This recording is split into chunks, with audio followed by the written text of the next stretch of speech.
Warning: some contents may be disturbing.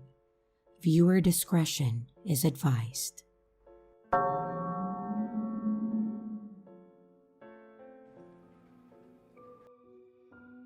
This story comes from Belgium and took place in 2020 during COVID confinements. I was 20 back then, and at that time, because of the severity of the pandemic in Belgium, the law stated that you could only go out to practice sports or to work.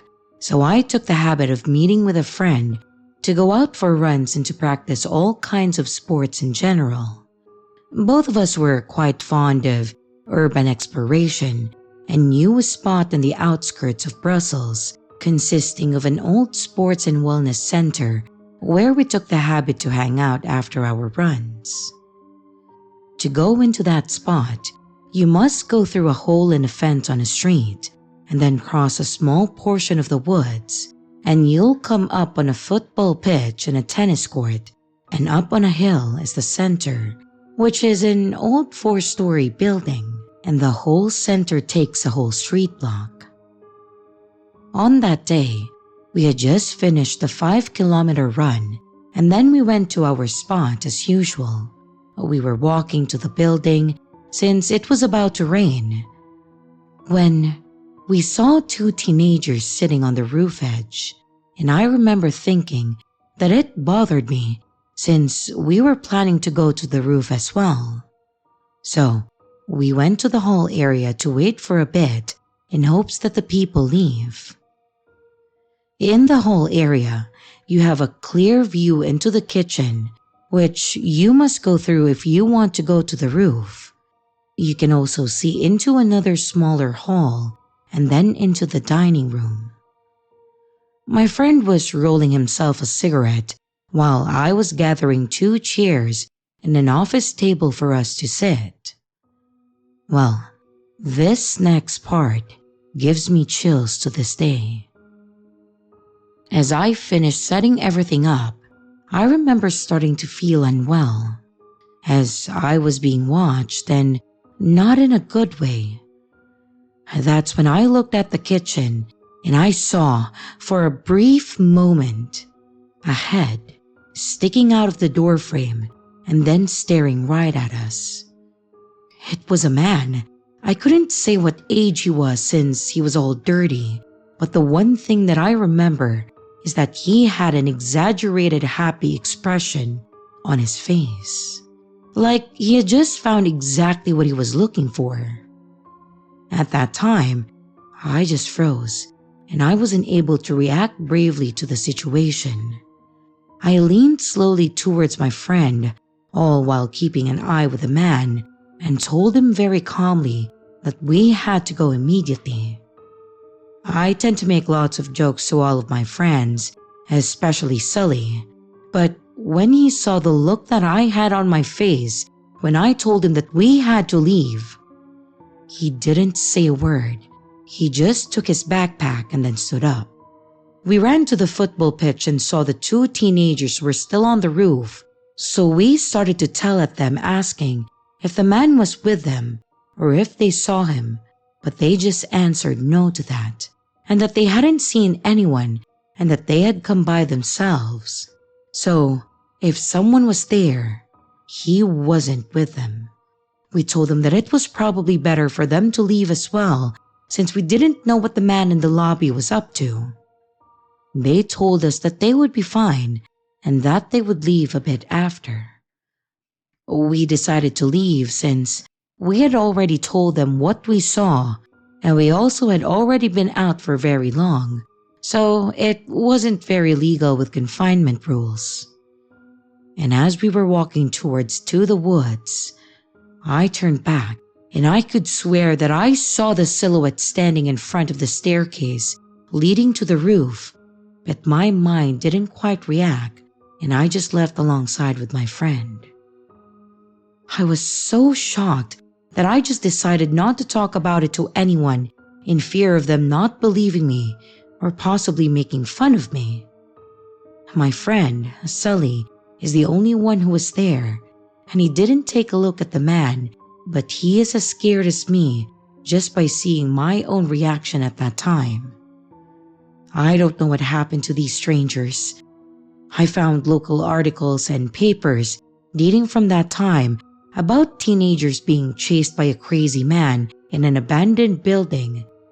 But that information given wasn't enough for me to be sure if it was the same people and the same story.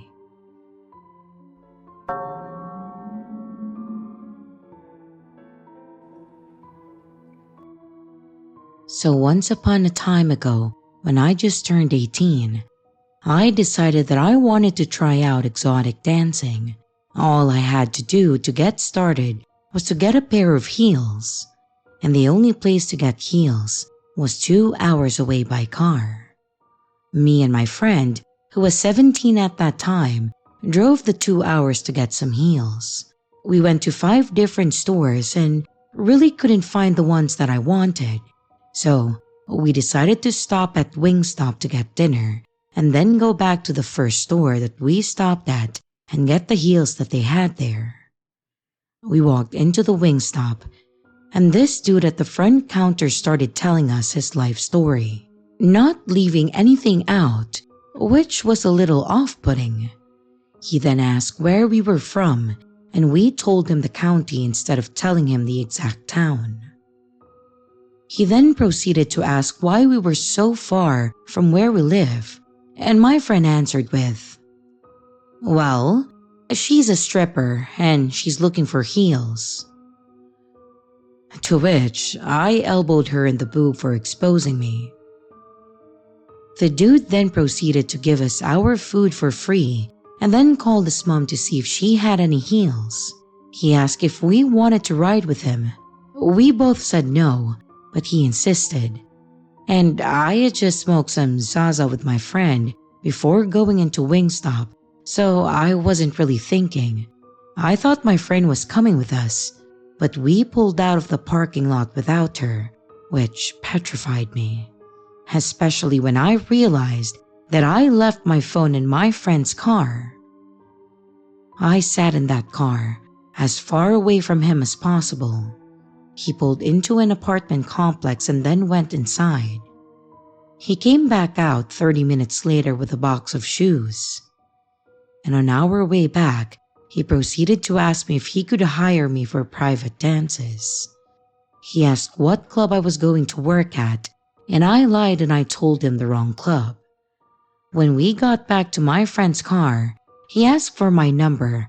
I was going to give him the wrong number, but he said that he was going to call it to make sure that it was the right number, so I gave him the right one. Then, he got in the back seat of my friend's car and tried to smoke Zaza with us. He brought his own, by the way, but I wasn't about to smoke someone else's Zaza when he was being that sketchy. So, I texted my cousin and I told him to call me and to tell me that my grandma was dying in the hospital. I know, I'm not proud of that. The dude then got out of the car and then went back to work, and my friend pulled out of the parking lot and then parked somewhere else so we could eat our food. Also, on our way home that night, we almost got into a head-on collision, but luckily, we survived.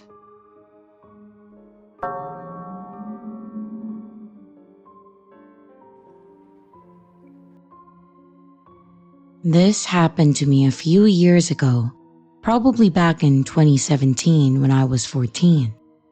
I still think about this encounter almost every day. My dad lives near a small lake in Wisconsin, and there are only about 100 people who live in the neighborhood. My brother and I spent every other weekend up there, so we knew pretty much everyone. My dad's house was the second house to the top of this large hill. At the very top is a gas station and the diner where I would work over the summer, and at the bottom of the hill was the lake and a small beach. That morning I was waitressing at the diner, and at the end of my shift I bought a slushie from the gas station, and I was planning on going down to the beach for the afternoon. Parked outside the diner was a gorgeous teal vintage car. I'm not sure what brand, I'm not good with that stuff, but it seemed to be from the 60s and it caught my eye. There was an older man in the driver's seat and his wife in the passenger seat. They had their windows up and I wasn't too close, so I didn't get a great look at them, but I did notice that they were looking at me. I didn't think anything of it, and I started walking home. On my walk home, I remember wondering where they could be from. We don't get many tourists, and I would have remembered if someone drove a car like that. The diner was off of a pretty quiet highway, and it was rarely used by out-of-towners, but I assumed they were just driving through. My younger brother and I went to the beach that afternoon and hung out for a few hours. When we decided to head back home, I packed up my stuff, probably a minute before he did, and started walking home before him. On the walk up the hill, there was probably half a city block's distance between us. He could clearly see me, but we were too far to talk. I heard a car coming towards me and I looked back and I moved to the side of the street. It's the car that I saw earlier at the diner. They then slow down as they approach me, and I start to get nervous. The woman in the passenger seat rolls down her window, and I nearly shit my pants. They both seem to be wearing hyper-realistic latex face masks.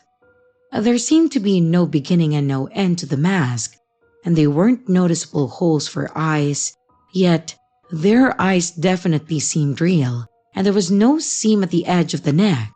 If they were wearing masks, they were some of the best masks that I have ever seen and must have cost a fortune.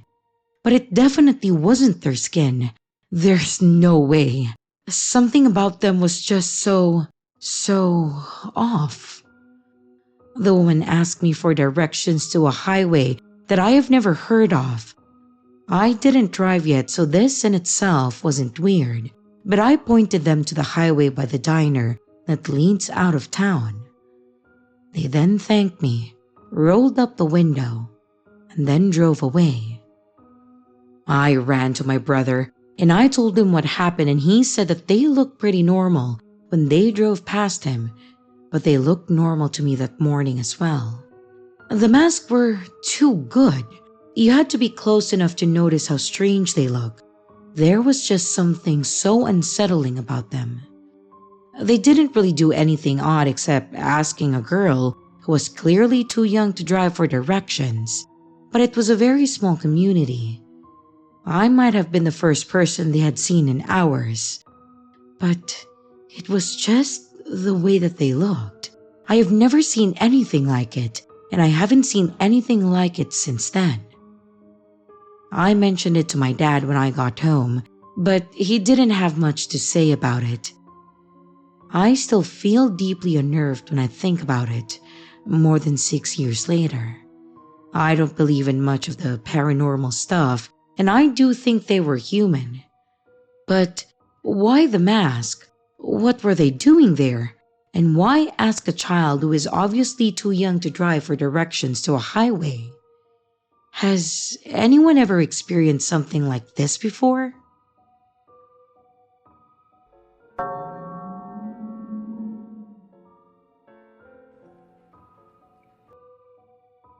This happened when I was a bartender about 4 years ago, but I think about it often as it has changed the way I operate throughout life.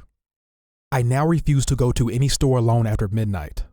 For the story's sake, I will tell you that I was 25, attractive and slender at the time. On a busy Friday night, I was bartending with the bar manager and he had noticed that we were very low on some bar necessities after the dinner rush. So I was sent out to go to a 24-hour grocery store down the road to pick up the odds and ends that we were required to get us through the weekend.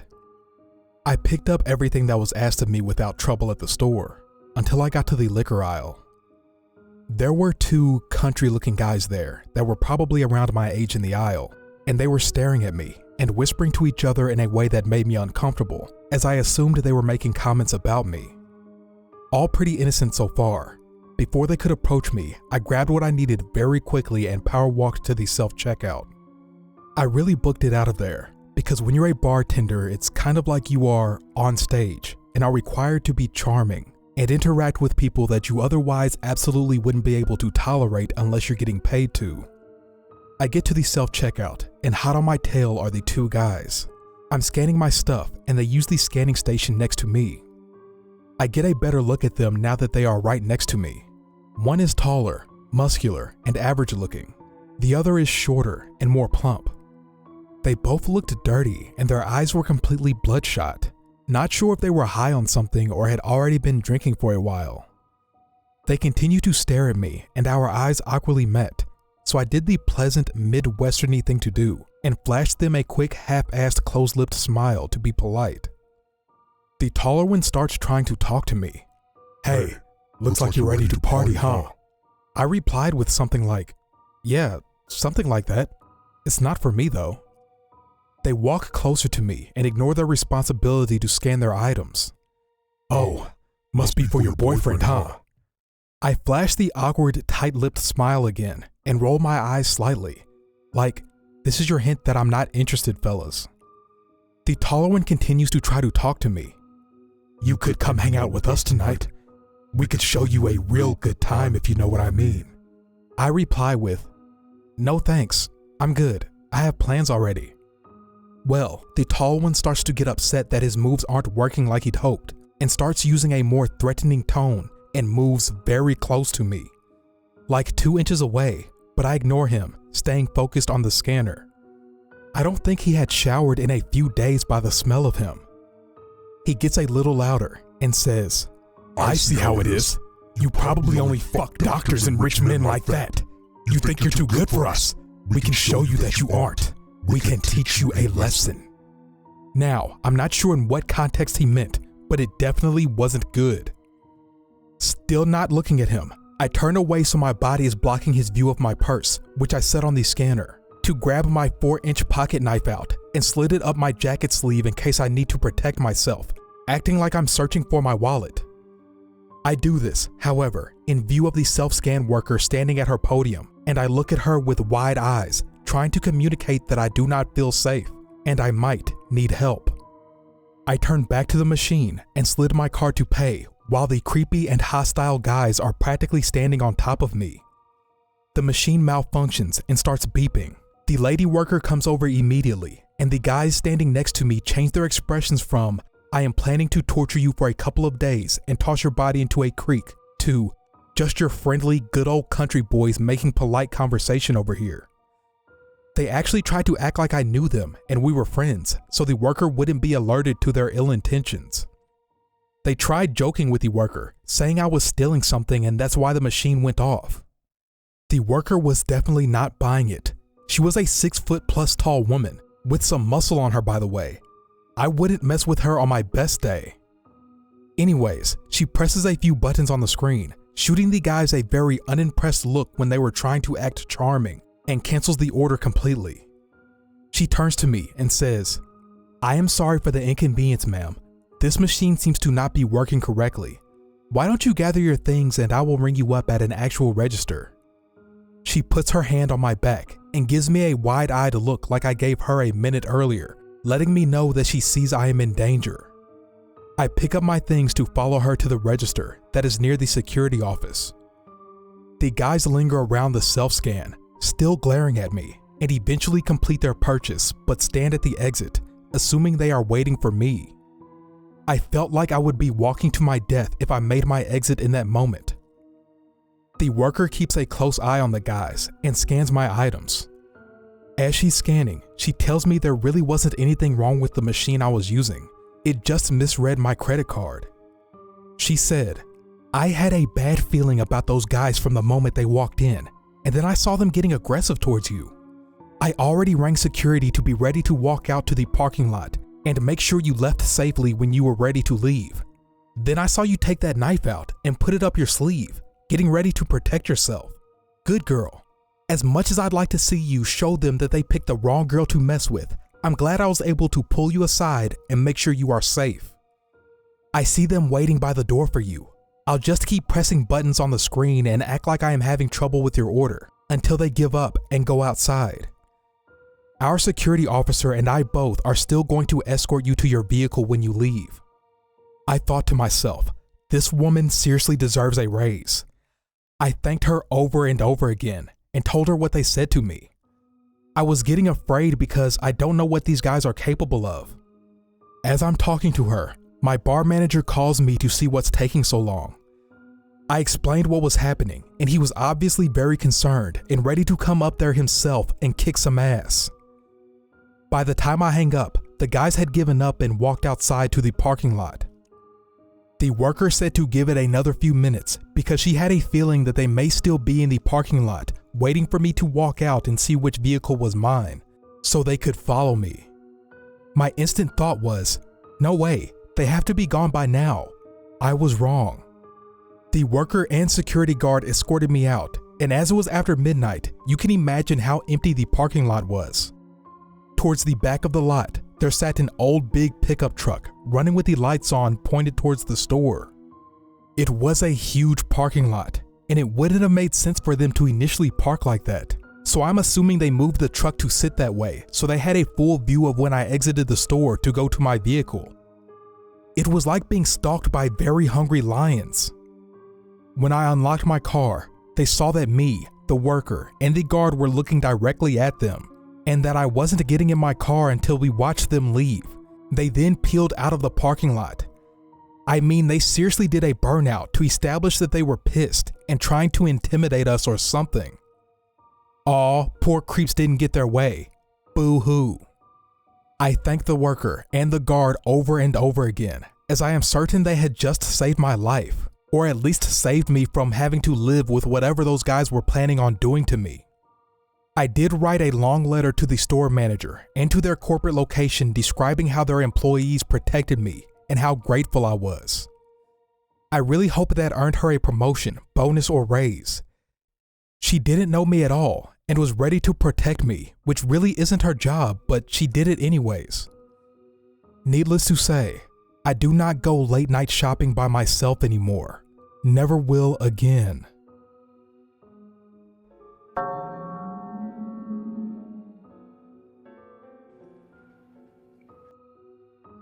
This seems like the right place to tell the story. It happened back in 2013. It was about 8 to 9 o'clock, and I was on my way home from a pal's. I was sat upstairs at the back of the bus.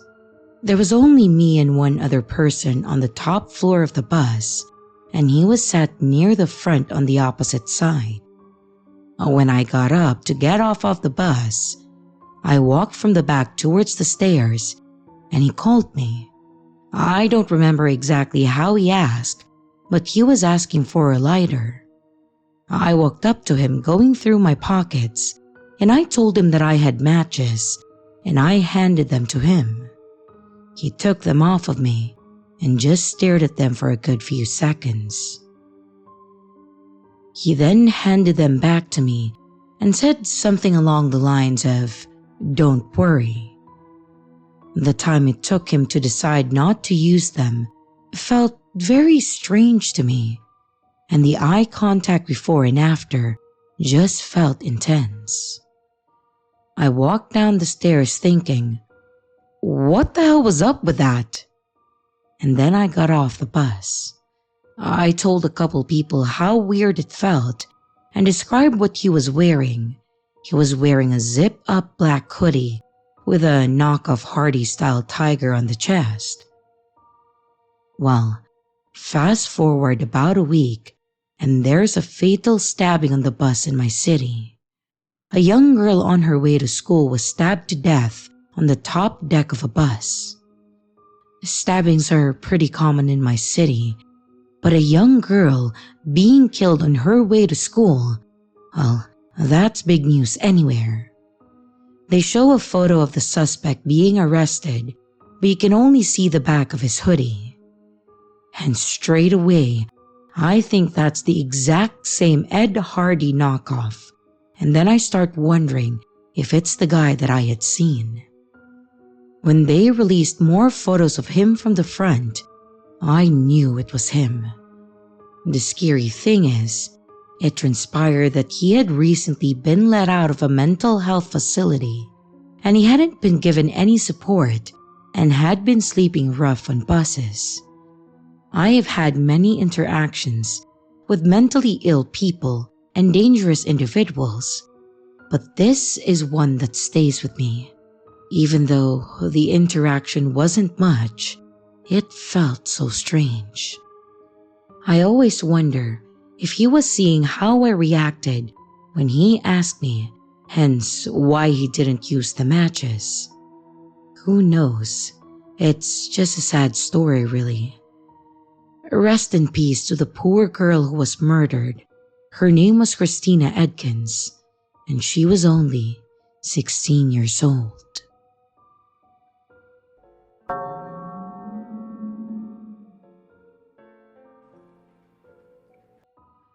Last year, I moved to another city after finishing high school. I assessed several college options and then decided on one that would have me move roughly 3 hours. I found an apartment where I would be able to live without any roommates, and that was in a safe part of town with a reasonable rent. It was also close to some attractions in the city, which was an added bonus to me, as it would still allow me to have a reasonable social life. For the first 4 months or so, it was great. There were absolutely no problems or safety concerns of any sort, and I managed to become good friends with a guy who studied at the same college as me, who, coincidentally, lived around 5 minutes away from me, so we would often hang out at each other's place. One night, just as winter started, he called me over to play video games and hang out, and we had a pretty chill night. We drank a few beers, had a good few laughs, and then enjoyed ourselves. At around 1 a.m., we decided to call it a wrap, and I headed home to my apartment. When I got back home, I decided to head out to the balcony that overlooked the entrance of my building to smoke a cigarette. I vividly remember looking around and seeing absolutely nobody. It was a cold winter night, and it wasn't the weekend, so understandably, everybody was at home. Besides the usual car or two passing by, it was dead quiet. Once I finished my cigarette, I decided to call it a night and I got ready for bed. I was understandably confused when I heard a short ring on my doorbell.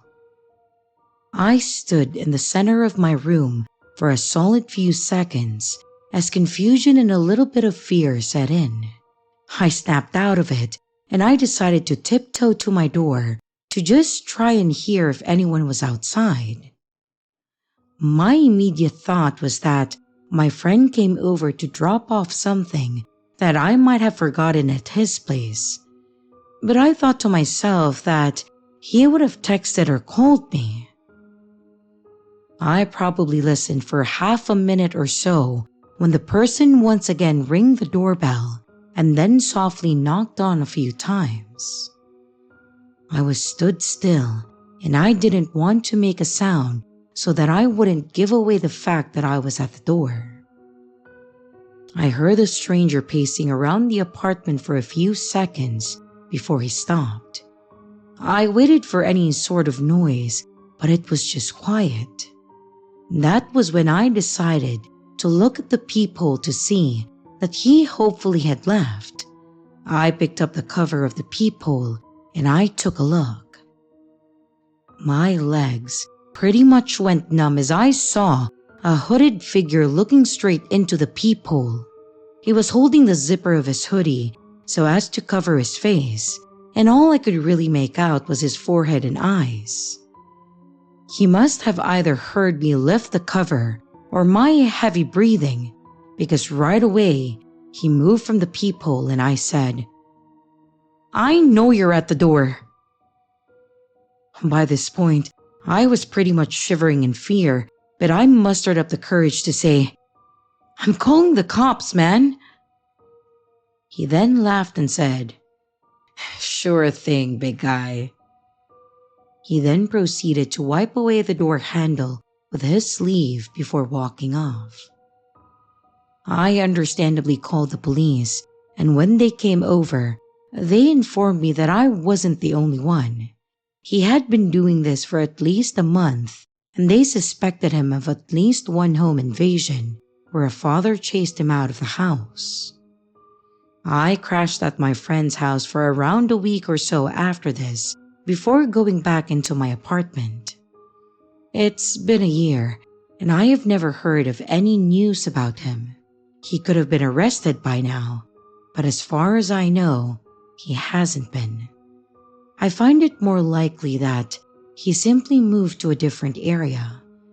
I'm not sure if he had any violent intent or not, but either way, let's seriously not meet again.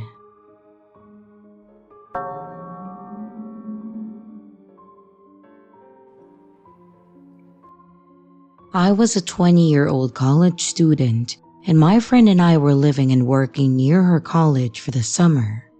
A guy she worked with invited us to a party at his place.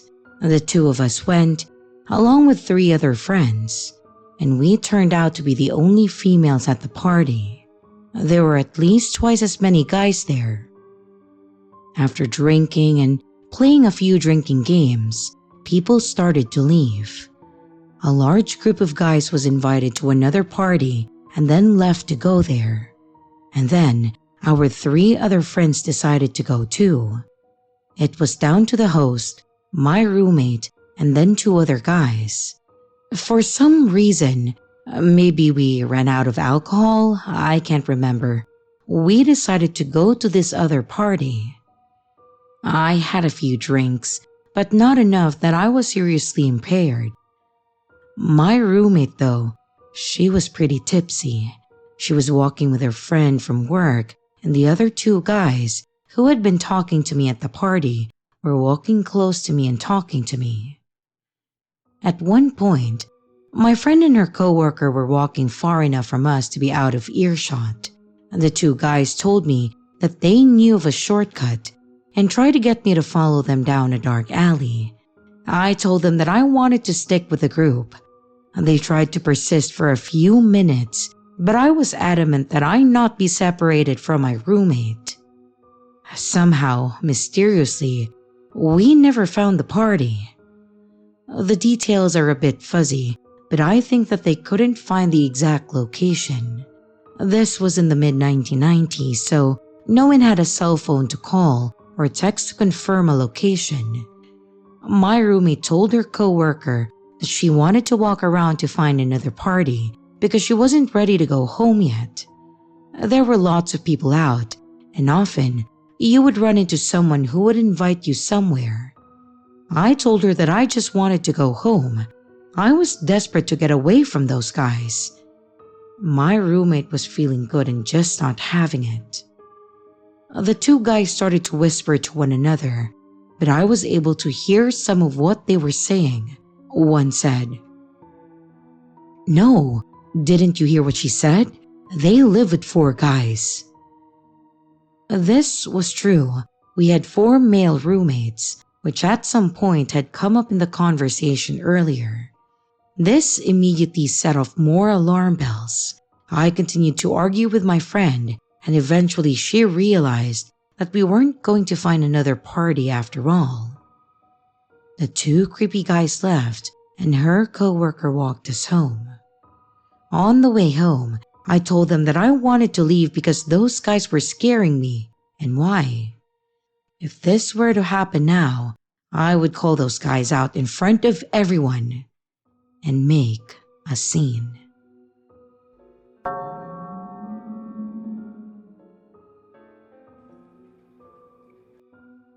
This encounter happened a few months ago. For context, I'm an 18-year-old male, and I live about 1.5 kilometers away from a shopping center. The route I take usually requires me to turn 2 corners and then walk straight for the rest of the journey. Although pretty early on in the walk, There is a tall apartment block to the left of the pathway alongside the main road. I would say it has about 4 or 5 levels. I live in a shady area, and previously, the apartment block had a case of a stabbing that killed a woman a year before my story takes place. I witnessed the cleanup crews hosing the area down when that happened. This caused me to be pretty wary of the area in general. On this day in particular, I needed to go to the shopping center to pick up a couple of supplies. I noticed that as I started walking the pathway of the straight road, that the sky was pretty dark. It was early in the afternoon, so this meant that a storm was on its way. Not a drop of rain fell as I made my way to the shop. And once I had arrived, I picked up what I needed and I went window shopping for a while. When I was satisfied, I exited through the door that I had originally entered, and then I began walking back home. I made it to the final set of traffic lights. That was probably a 7-minute walk away from my house. Then the rain started to trickle at first, and then after that, it poured pretty heavily. 3 minutes later, I could see the apartment block about 20 meters ahead to the right. The rain was still pouring down, and so the visibility wasn't that great. But what I could make out was a man in a dark green poncho. He had the hood of the poncho over his head and also a big grin on his face for some reason. As I got closer and closer to him, I didn't like the feeling that I was getting. He reached his arms out almost as if he was attempting to bring me into his embrace, keeping that same smile that he had before. The man was a 5-meter distance from me when I took the opportunity to cross onto the median strip of the main road. I noticed his glance followed me as I crossed into the middle grassy patch. Even though there was no traffic, he decided to not chase me down and continued walking along the pathway as he kept eye contact with me. The thought of what might have happened if I walked into his arms still frightens me to this day. Even if he didn't mean any harm and was not trying to grab me, I still didn't like the vibe that I got from him. And when I reached the middle of the road, I felt safer and relieved, especially considering that he didn't attempt to follow behind me.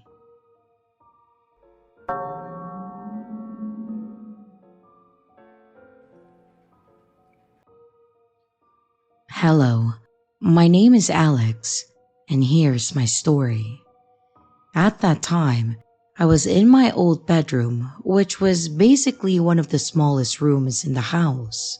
I am now in a new bedroom, and this one is way more spacious. Maybe my room was about 5 meters by 5 meters, and it could only fit a bed, 2 nightstands, and a dresser with a mirror screwed on top. It was in the basement. Now, most of you guys probably think a basement is dark, creepy, and eerie, but mine was not. My parents made sure to make it as full of life as possible. They painted the walls, installed a gaming room, which I used often, and basically making it really cool if someone in our family wanted to have a party there. And now, the room I had, I think it was actually fair that I had that one room, because before we moved houses, both of my brothers had to sleep in a tiny bedroom, about 5 square feet large. Basically the worst, and I had the biggest room in the whole house. So, at that time, we had 3 cats. One died later on after what I had lived, but that's not really relevant to the story. One of the 3 was my favorite. I loved her, and I took care of her, and she made sure that I wasn't depressed. Sometimes, we would just let her go outside during the night, and I would let her go in sometime when she scratched on my window. I was an insomniac, and I never slept well. My parents knew about it, so they decided to get some melatonin pills to help me sleep. My window was on the top of my bedroom's wall, which meant that my cat didn't need to hop on any type of ledge or border to scratch with her paws on it from the outside, letting me know that she wanted to get in. It was a night that I decided to take some melatonin pills, which work fantastically when I couldn't sleep. And so, I was literally about to sleep, like I was on the edge of dreaming, when I heard my cat scratch. Or so I thought. I sighed. I got up to move my curtains out of the way so that I could let her in. But when I opened my window, I heard something move or step on the rocks that were around my window. At that time, I was too sleepy to realize that it wasn't a cat's footsteps that I heard, but a human. So, as a normal person, I yelled my cat's name and I put my hand out of the window to tap on the ground as to let my cat know that she could come and get in. That was my mistake. In no time, I heard footsteps coming straight to the window, and I felt the man's hand grab my arm and start to pull me out of my window. I started screaming for someone to come and help me, but nobody came. I felt the adrenaline instantly rush to my body, and I quickly grabbed the sharp object. I believe it was a dirty knife covered in old food, and I stabbed the guy's hand. Blood dripped out of it as I heard a blood-curdling scream, the scream that I would remember my whole life. The man quickly ran away as fast as he could, and I fell back on my bed, opening my door and running as fast as I could upstairs to my parents' bedroom to tell them about the horror story that I just lived. They woke up fast and called the cops, reassuring me that I was safe and everything, caring for my horrible wound, the man's grip on my arm. They arrived at the house and I told them what happened. I was still under adrenaline, so my words were not sounding very clear. With the man's blood that was on my knife, they managed to get his name and where he lived. They followed up on us and told us that he got arrested for attempted kidnapping and that he already got a charge with many other crimes before. I am still traumatized to this day.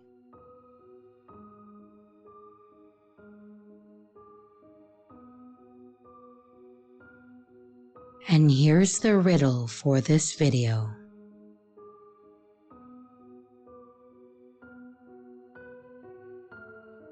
Hello everyone, it's your creepy sister here. Thank you so much for watching the video. I really appreciate it. I would also like to give some extra love to my Patreon members, my channel members, and also my tippers.